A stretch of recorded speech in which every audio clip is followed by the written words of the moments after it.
This is the Sony 43-inch X85J, and I will tell you that it's a great television, especially if you're looking at the specs.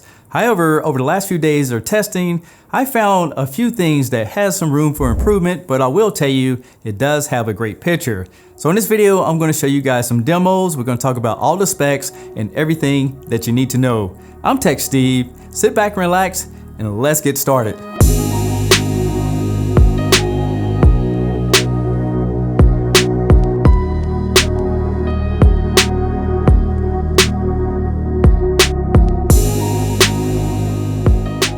So when I brought the TV home, the unboxing experience was pretty good overall. I just cut the tape off of it and then removed all the contents off the top of it, pulled it out with all the protective styrofoam.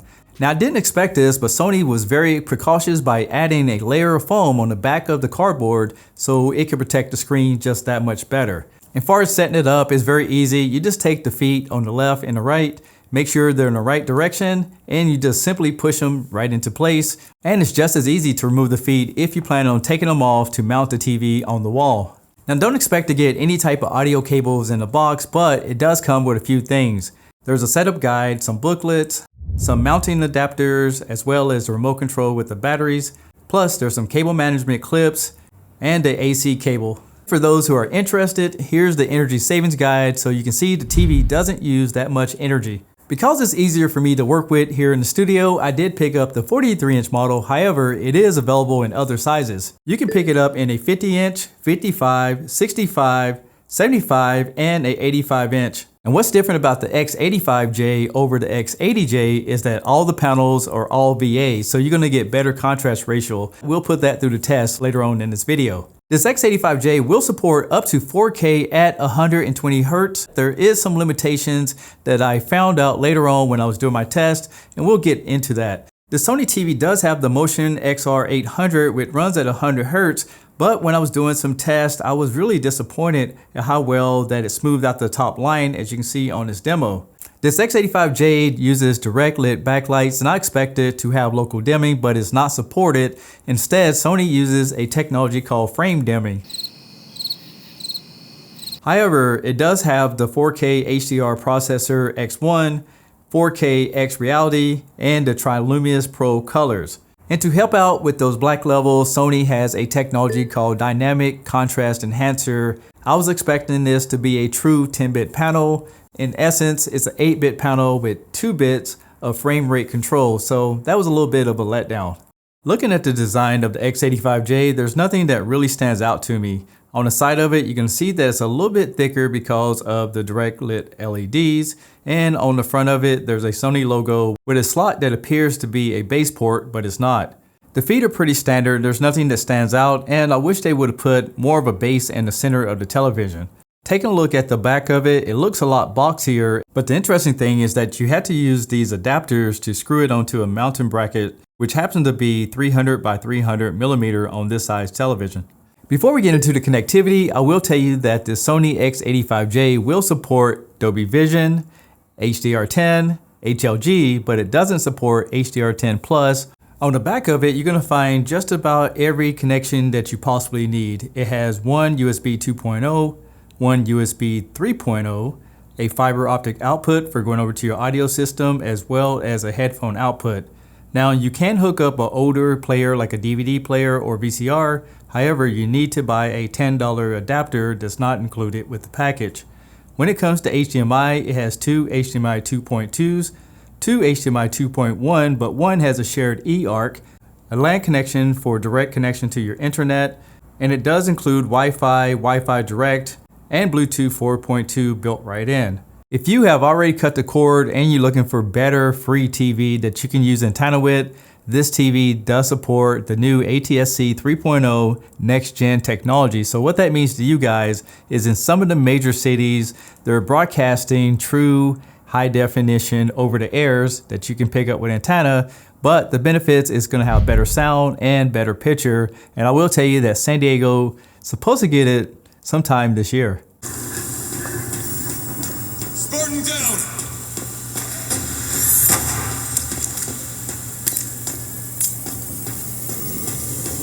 I hope you guys enjoying the video so far, and if you haven't already, I need you guys' help. Go ahead and click on the subscribe button now and hit the notification bell because I have some really great videos coming out in the future.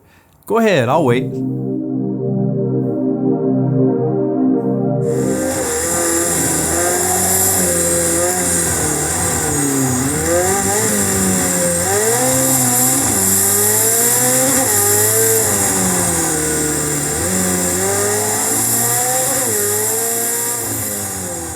My gaming experience on this TV was fairly decent. However, it was only able to get about 14.7 milliseconds of input lag with my tester, but keep in mind, it only runs at 60 Hz. Now let me tell you guys a little bit about my experience, and this might be happening to you as well if you have any of the newer Sony televisions. Well, first of all, whenever you plug in your gaming console, let's say for example, it's a 4K Sony PS5, you cannot just simply turn it on. In a lot of cases, you had to go into the menu of the Google TV operating system and you had to toggle it over to enhanced format. Now, I wish that was an automatic thing because if you don't even know, your gaming console is only going to get 1080p. However, if you go in there and switch it over, now you can get 4K. The next issue I had with the gaming consoles is using the Xbox, you can play Dolby Vision games, but here lies another issue. You have to then go back into the menu of the television once again and toggle it over to Dolby Vision. Now I know there's only a few games available for the Xbox, but if you didn't know, again, you won't be able to play Dolby Vision. Soon after this TV was released, they updated it with a firmware to give it VRR, and that's a great feature, but here comes another problem. You had to go back into the menu and toggle to that, and if you don't even know the game has VRR or not, then you're not going to be using the feature. In addition to that, whenever you toggle it on, you can't have Dolby Vision at the exact same time. Why? Why is it set up that way? I have no idea.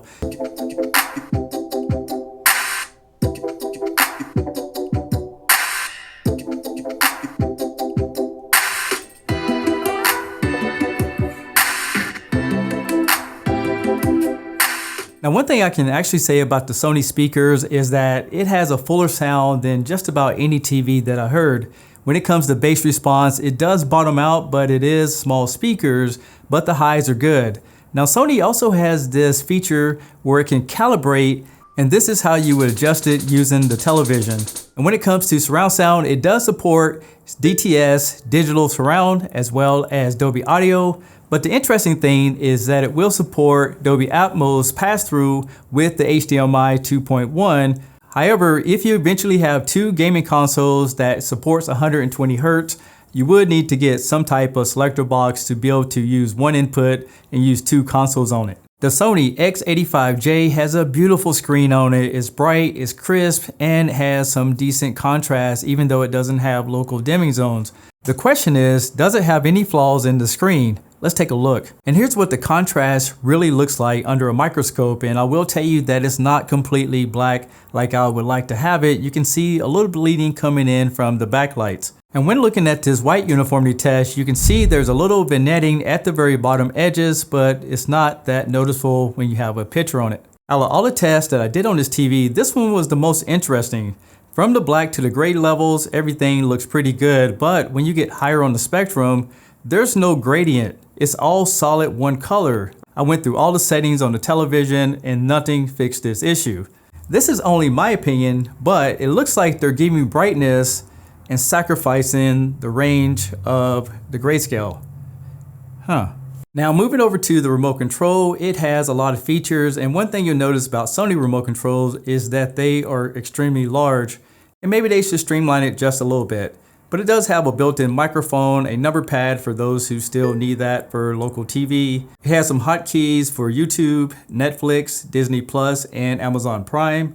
There's also a Google Voice button on there so you can trigger voice command anytime you like. What's the weather like today in San Diego? Today in San Diego, it'll be sunny with a forecasted high of 80 and a low of 51. The last thing I'm going to show you guys on this video is the operating system. So this TV does use Google TV version 10. The operating system runs smooth and fast, and you can get through all the menus with literally no type of glitches that I'm seeing so far. And they have a nice application store, but I will tell you that they could use their own TV browser, and I don't understand why Google doesn't have Chrome in this app store. If you haven't seen Google TV before, this is the main screen where you can choose through all the different applications as well as movies. But under the apps, you have just about anything you like with different categories. Under settings and inputs, I did plug an antenna into the back, search for some channels, and I was able to pick up a few stations here in San Diego. And this is a quick look of what the guide looks like if you're just doing over-the-air antennas. And earlier in this video, I showed you guys the inputs, and this is where you can go in and manage everything. So you can set up the HDMI format right there, as well as set up cable and satellite boxes. Below that, you have sound and displays, and yes, it will accept Bluetooth headphones. You have your network connection, your account settings, and under ambient mode, you can set up your own photos, and there's a built-in art gallery if you want to use Google Photos. And this is an example of what you get on the screen whenever you're not using it to be able to experience the Google built-in wallpapers. Now this TV does have Apple AirPlay and HomeKit, so you can hook it up to your iPhone.